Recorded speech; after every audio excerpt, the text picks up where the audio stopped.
outside. And she, where you going? I'm running away. Jumped on my bike, rode all the way over to my cousin's house. I ain't told him nothing. Because if my auntie wouldn't know, she took me right back home. You know. And we went to Spring Lake Drive. Boy, I had a time. But I'm going to tell you, every ride I got on, I got to thinking, boy, I got to go home. I got to go home, you know. And the question was it worth it? You know, at the time, you know, it was, but it wasn't when I got home. Because Granny wasn't, you know, she was one of them kind that, you know, she wasn't, if you made her get up, you was in trouble. She wanted the kind that sat down, come here. You know, make you come and get a whooping. You know, come here, long switch. Make you go get the switch. And you better get a good one. You know, because if she had to go get the switch and get up, that's another story. But come here. And then, okay. No, you grown. Okay. Boy, I ain't hurt you. What do you mean? Let me hit you with this. And so what we have to make sure that we understand, we stay around the people. We stay around the people that will challenge us to grow up. Challenge us to stay mature. Challenge us to grow up. Challenge us to just, you know, challenge our integrity. Question us. You know? Because, see, you know, nowadays you question you, they ready to leave. They don't have nothing to do with you. Because now you're in their business. Life changing is a church that get in your business. And what I mean by that, you know, we ain't got to ask you anything. Because God will reveal it to us. And the reason why is because He loves you more than we do. And He's so concerned about you that He will expose or reveal something to your leaders that can help you get through some of the things that's going on with you. Because nobody loves misery, right? I'll tell you what misery loves company. And it wants your company. Okay? So, you know, that's the reason why we have to stay around people. This man chose to, you know, just kind of deal with things the way that he wanted to deal with it, like some of us. Okay? So his fall was due to a repeated disobedience to the Lord. His fall was due to disobedience. Okay? Now, let me tell you something. The Bible says in Psalm 75, 6 and 7, that promotion doesn't come from the east, the west, the north, the south. It doesn't come from anywhere. Promotion comes from where? From the Lord. And He does what? Verse 7 says that He sets one up and He brings another down. Well, I wonder what will cause God to one day set one up, but then at another time bring one down. I'm going to tell you what will cause that. A shift. See, shifts just don't happen. Now, I'm not off into the equator type thing, and I know all the dialogue and all this other stuff on, you know, why the earth rumbles, and I won't even, you know, I wasn't going to even try to look it up on the internet to find that out. That'd be a little bit too deep. That ain't my field.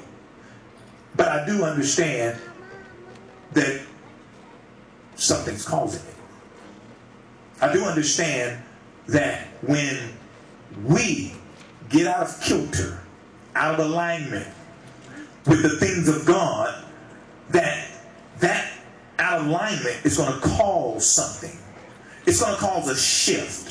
And how many know if a house is not built right, when the ground shifts, you can tell. Some of you that's, you know, in the process of maybe looking to buy a home or whatever, you know, I'm going to tell you the first place to look concerning the foundation of a house, when you go in a house, look over the windowsill or over the doorway. If there is a crack, turn around and walk out. Because something's wrong with the foundation of that house. Now, if this house was built in 1960 or something like that, and you see a little crack, if that's all, you okay, you good. A little spackle, a little sandpaper, a little paint, you all right. But if they just built this house last month, you better run, because it's something to fall down while you in it. When we were building our house building the addition to our house, they began to build new houses on our block. And when they finished, people started moving in, and after a while, we found out that they were having some problems. And one lady, she came and she asked, she said, "Is your foundation," because they knew we had, built the addition and everything, "is your foundation cracking?" I'm like, "Foundation cracking?" Like, "No, my foundation ain't cracking." And I'm thinking to myself before she said, "I'm hoping your foundation ain't cracking. They just built it last year." But she said, "Not only me, but such and such and such said they having problems with the foundation. It's cracking." I was like, "Oh, I think you need to get to cracking.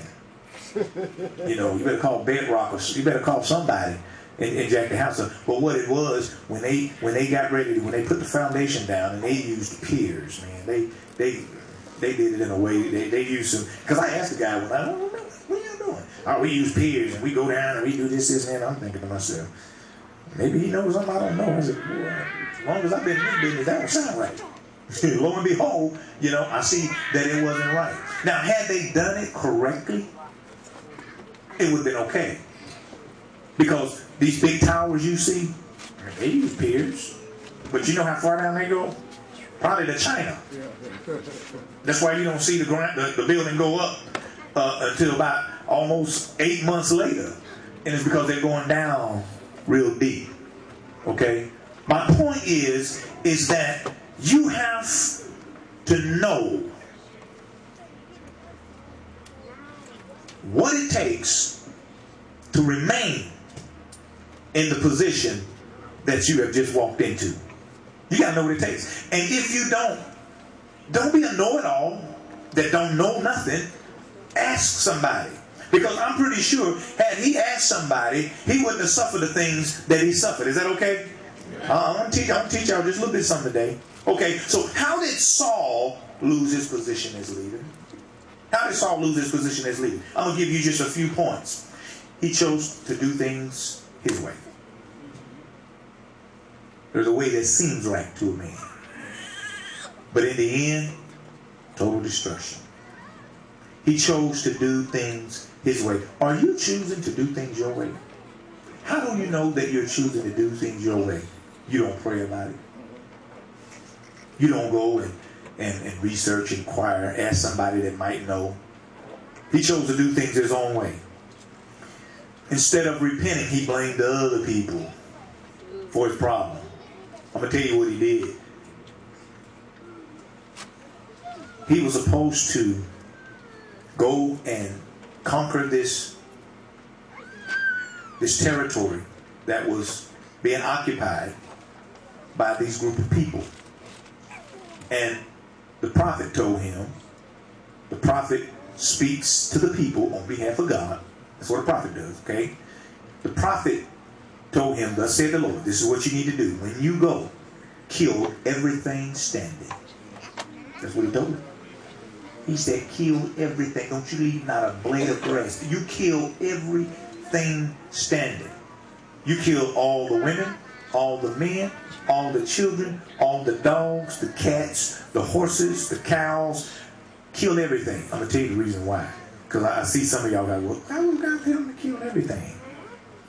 Because God wanted to make sure that there was not one heathen standing to pollute his people and lead them to idol worship, worshiping other gods. That's the reason why God don't like you hanging around anybody. Do you not know God don't want you hanging around folk, that's not saved? Oh yeah, I said that. Yes. Unless you on assignment to go minister to those individuals, you don't just befriend people that are not saved. Oh, y'all didn't know that, did you? You know why? Because bad company corrupts good character.